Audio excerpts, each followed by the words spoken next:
नमस्कार, मैं हूं सुधीर भूटानी। इस समय मौजूद है केसरी निवास पलवल में। हमारे साथ मौजूद है जाने माने सामाजिक कार्यकर्ता और वरिष्ठ एडवोकेट रवि तेवतिया, जो कि कई आंदोलनों में एक हिस्सा भी रहे हैं। जंतर मंतर पर भी धरना दिया गया है तो अधिकांश में उनकी उपस्थिति रही है। कई बार उन्होंने धरनों को लीड भी किया है। आइए जानते हैं उनसे ताज़ा विषयों के बारे में क्या कहना है रवि तेवतिया का। रवि जी, सबसे पहले तो इस शेड डलवाने की आपको सबसे बड़ी बधाई। अब ठंडक हो गई है, कूलर चल रहा है बढ़िया, और गर्मी बिल्कुल नहीं लगती। क्या कहेंगे आप? बस साथियों के लिए बैठने के लिए जगह बनाई है। हुक्का हर वक्त चलता रहता है, साथी आते रहते हैं जाते रहते हैं, और आप लोगों के लिए सुविधा है। आइए बैठिए। आप एक किसान भी हैं, तो शाहबाद में सूरजमुखी फसल की MSP को लेकर किसानों का धरना चल रहा था। पुलिस का लाठीचार्ज हुआ उनके पर लेकर क्या कहेंगे आप? क्योंकि उसी मुद्दे पर किसान नेता गुरनाम सिंह चडूनी जेल चले गए हैं, यानी कि उन्होंने अपनी जमानत लेने से इनकार कर दिया। क्या कहेंगे आप? देखिए साहब, पहले तो मैं आम पब्लिक को ये बताना चाहूँगा कि MSP है जो मिनिमम सपोर्ट प्राइस है, और वो 6400 रुपये है सूरजमुखी का, और जो उनका बिकने का जो बिक्री है मंडी में वो 4042 रुपये बिक्री है। एक हरियाणा सरकार की योजना थी भावांतरण भरपाई योजना, उसमें हरियाणा सरकार उनको भाव का अंतर जो देना था MSP और बिकने के रेट का, वो 1000 रुपये के करीब दे रही है क्विंटल पे। उससे भी वो लोग 6400 पे नहीं पहुंच पा रहे हैं। तो सबसे बड़ी बात है कि वो सरकार के पास कह रहे हैं, सरकार से कह रहे हैं कि हमारी फसल MSP पे तो बिकनी चाहिए, मिनिमम रेट पे, उस पे नहीं बिक रही। अब वो लोग कहाँ जाएं? उनकी बात किस तरीके से सुनी जाए? तो किसानों के पास एकमात्र रास्ता था, भाई हम रास्ता रोकें या दंगा करें या कुछ भी करें, इस तरीके का काम करना पड़ा उन्हें। अब एक बात, दूसरी बात, हम गुरनाम सिंह की बात पे मैं पीछे आऊँगा। दुनिया में जितना भी व्यापार है, 1 किलो दाल ली, पैसे दे जा, दाल ले जा। नमक लेना है, पैसे दे जा। सिर्फ किसान, गन्ने का किसान ही दुनिया में एक ऐसा आदमी है जिसकी फसल चली जाती है, फसल से उत्पादित चीज़ मंडी में जाके बिक जाती है। चीनी, सीरा, उसकी छूंछ, जो कुछ भी होता है सारी चीज़ बिक जाती है। बिकने के बाद 1 साल बाद भी उसको पैसा नहीं मिलता। कितना बड़ा दुर्भाग्य है। किसी आदमी के साथ ऐसा नहीं होता, भाई 1 महीने नौकरी की पैसे मिलेंगे, लेकिन उसको 1 साल बाद भी पैसा नहीं मिलता है। सारा सामान उसका बिक गया तैयार होके। अब चडूनी जी की बात, चडूनी तो दबंग किसान हितैषी है, और उसका जो तरीका है वो बिल्कुल ठीक है।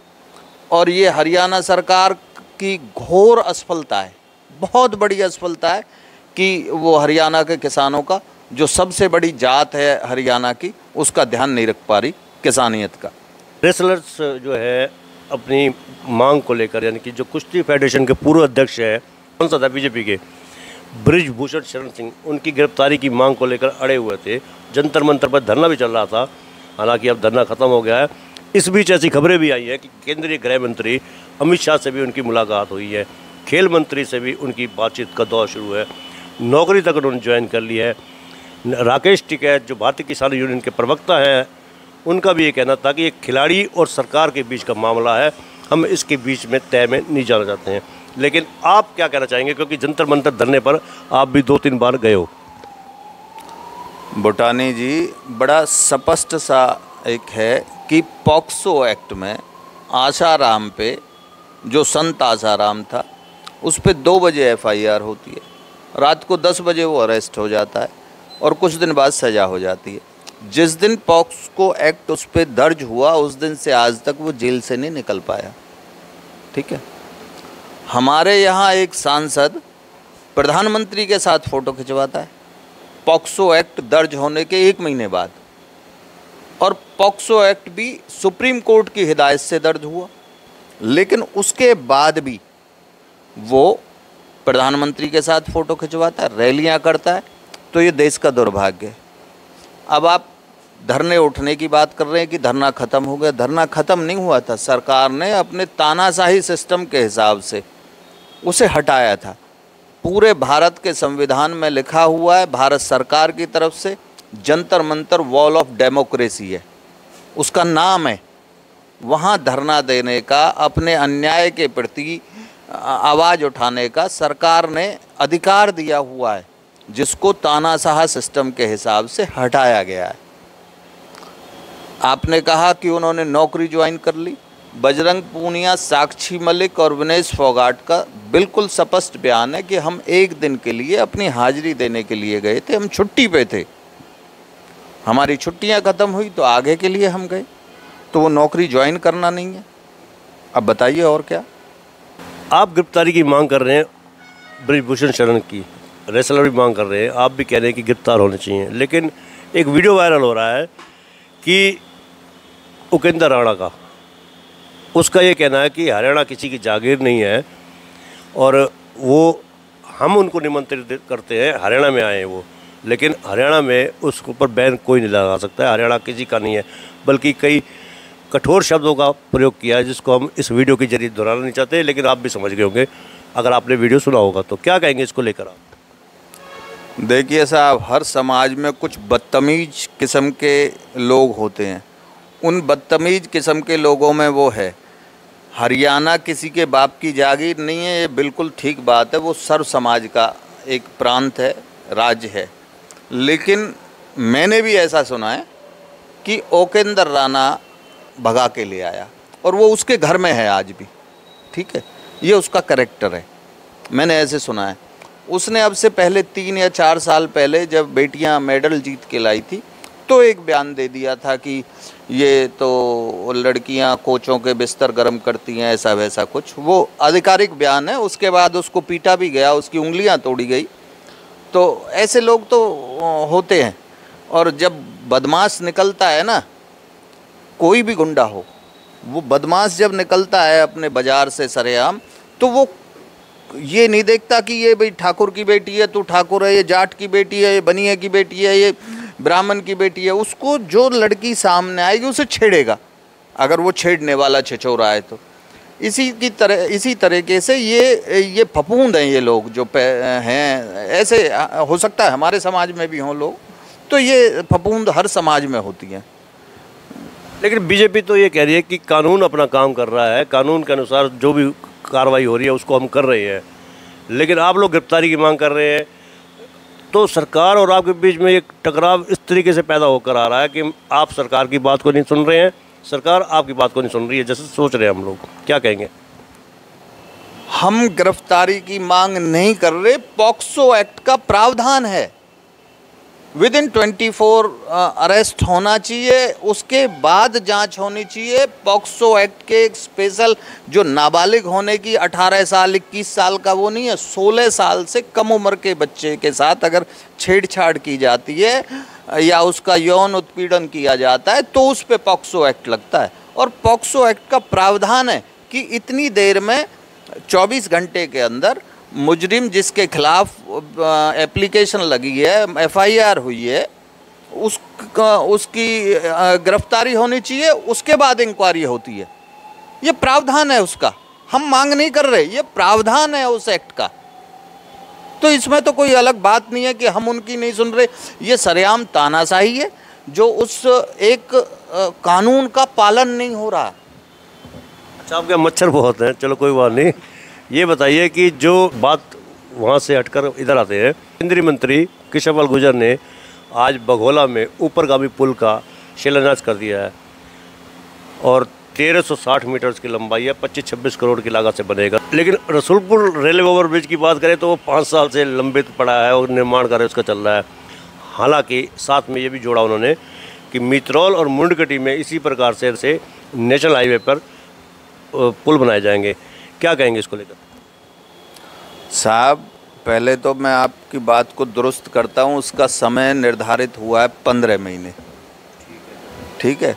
और आज के लेक्चर में केंद्रीय मंत्री जी ने दावा किया है कि हम समय निर्धारित लक्ष्य से पहले उसे पूरा कर लेंगे। अब आते हैं हम रसूलपुर ओवरब्रिज पर। रसूलपुर ओवरब्रिज का टाइम था 18 महीने का, अभी तक शायद 6ठा साल चल रहा है। इस रोड को बर्बाद कर दिया गया। इस रोड के दुकानदार, व्यापार, सब कुछ बर्बाद हो गया। वहाँ उधर की तरफ रहने वाले लोग और इधर की तरफ रहने वाले लोग अब तक करोड़ों रुपए का डीजल, पेट्रोल, समय, सब चीज़ बर्बाद कर चुके हैं। अभी डेडलाइन हुई कि 30 मई तक पूरा हो जाएगा। उसके बाद एक आवाज़ आई अनऑफिशियल कि 30 जून तक पूरा हो जाएगा। लेकिन फिर उसके बाद पेपर में खुलासा हुआ कि इसका प्रशासन ने चुपके से 30 अगस्त तक का टाइम निर्धारित किया है। फिर नई डेडलाइन, जो एक पिक्चर का डायलॉग है कि तारीख पे तारीख तो बढ़ती जा रही है। अब देखते हैं कि वैसे NHAI का काम है, तो देखते हैं वो 15 माह में पूरा होता है नहीं होता है। अच्छा, राजनीतिक बात की जाए, आप पार की नज़र रखते हैं राजनीतिक मामलों की। हरियाणा में JJP और BJP की गठबंधन सरकार है। 2024 में क्या ये गठबंधन रहेगा? क्योंकि पिछली बार जो था गठबंधन नहीं था, लेकिन चुनाव होते ही गठबंधन कर लिया था JJP ने BJP के साथ। इस बार क्या रहेगा 2024 में? क्या गठबंधन ये बरकरार रहेगा या जोड़ी टूट जाएगी? ये तो उनके प्रभारी विप्लव देव के बयान आप सुन रहे हैं कि जोड़ी किस तरीके से चलेगी। एक बात तो ये है। दूसरी बात ये है कि BJP के विरुद्ध वोट ली थी JJP ने, और खट्टर साहब के लिए कहा था भाई दुल्हा कौन और वोट किसको देनी है, इस तरीके का एक बयान दिया था। तो उन्होंने तो BJP के खिलाफ वोट लेके हरियाणा प्रदेश की जनता के साथ गद्दारी करी थी एक हिसाब से डिप्टी CM ने, जो फिलहाल डिप्टी CM है JJP के। आजकल इनेलो और जजपा में भी काफ़ी तकरार हो रही है। करण अर्जुन के लिए दिग्विजय सिंह चौटाला ने कह दिया कि हम चमगादड़ सही, लेकिन करण अर्जुन अपने कोहिनूर हैं परिवार के, तंज कसा उन्होंने। उन परिवारों में भी मतभेद गहराते जा रहे हैं। क्या ये लगता है कि कभी ये परिवार इकट्ठा हो पाएगा? साहब, चौटाला साहब का एक बयान था, राज और खाज भाई अपनी ही चौकी लगे, तो उस पे दोनों परिवारों की लड़ाई है।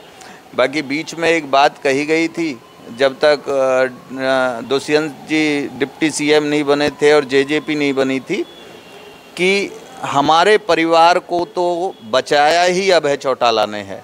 ये कई सारे वीडियो वायरल हुए थे दिग्विजय सिंह के और दुष्यंत चौटाला के। तो अब ये आप लगा सकते हैं कि जिस आदमी ने उनके परिवार में के 3 सदस्यों को MLA और MP बनाया, और उसके बाद चौटाला साहब के साथ, अभय चौटाला के साथ जो कुछ हुआ, इसका अंदाज़ा आप लगा सकते हैं। हमारे हरियाणा के गृह मंत्री अनिल विज, उन्होंने तंज कसा है कांग्रेस के ऊपर कि मुर्गा सुबह 6 बजे उठकर बांग देता है। बांग मतलब बांग ही कहा जाएगा उसको। और जवाब में हुड्डा ने कहा कि 6 खिलाड़ियों ने मेडल लिए। क्या कहेंगे इसको लेकर? साहब, गृह मंत्री जी बहुत महान हैं। 9 साल हो गए उनको स्वास्थ्य मंत्री बने हरियाणा का, आज तक पलवल का एक भी दौरा नहीं है उनका। क्या पलवल जिला नहीं है? क्या पलवल ज़िले में हॉस्पिटल नहीं है? तो अब उनके बारे में कहना हमारे लिए अनुचित है, क्योंकि वो कभी भी कुछ भी कह सकते हैं। ये तब कहा उन्होंने कि मुर्गा सुबह उठकर बांग देता है, जैसे दीपेंद्र हुड्डा बयान देते रहते हैं, ये इसलिए कहा उन्होंने। मैंने उनका बयान सुना है और दीपेंद्र जी के बारे में ही कहा, मैंने सुना है। लेकिन वो बड़े महान व्यक्ति हैं अनिल विज, उनके बारे में क्या कहना है। जो आज तक अपने प्रदेश के एक ज़िले में नहीं पहुंच पाए निरीक्षण के लिए। कब उन्हें बब्बर शहर कहा जाता हरियाणा का, टंकी पे चढ़ गए, उन्होंने ऐसे SP को सस्पेंड कर दिया है इस तरीके से, लेकिन पलवल में अभी तक 9 साल में नहीं पहुंचे वो। क्या लगता है कि केंद्र में मोदी और हरियाणा में खट्टर की सरकार हैट्रिक मारेगी? साहब, इसका जवाब मैं नहीं दे सकता। मेरे साथ यहाँ काफ़ी लोग हर वक्त बैठे रहते हैं, तो जनता जनार्दन है, तो यही जवाब देगी। नहीं, रवि तेवतिया क्या कहते हैं आपके आसपास? तो आप तो शादी में जाते हैं, 5 लोग इकट्ठे जाते हो, अकेले कभी गए नहीं हो, तो आप अपना ये बताइए, अकेले मत बताइए कि सरकार हैट्रिक मारेगी या नहीं मारेगी, हरियाणा की भी और केंद्र की भी। हरियाणा सरकार ने और केंद्र सरकार ने जनता के लिए अभी तक किया तो कुछ नहीं है। महंगाई का बहुत बड़ा जनता पे प्रहार है, बेरोजगारी का बहुत बड़ा प्रहार है।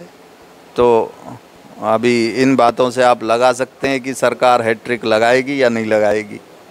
तो तो ये थे हमारे बीच में रवि तेवतिया एडवोकेट, जो जाने माने सामाजिक कार्यकर्ता भी है। कई मुद्दों पर हमने उनसे खुलकर बात की और खुलकर उन्होंने अपने विचार प्रकट किए।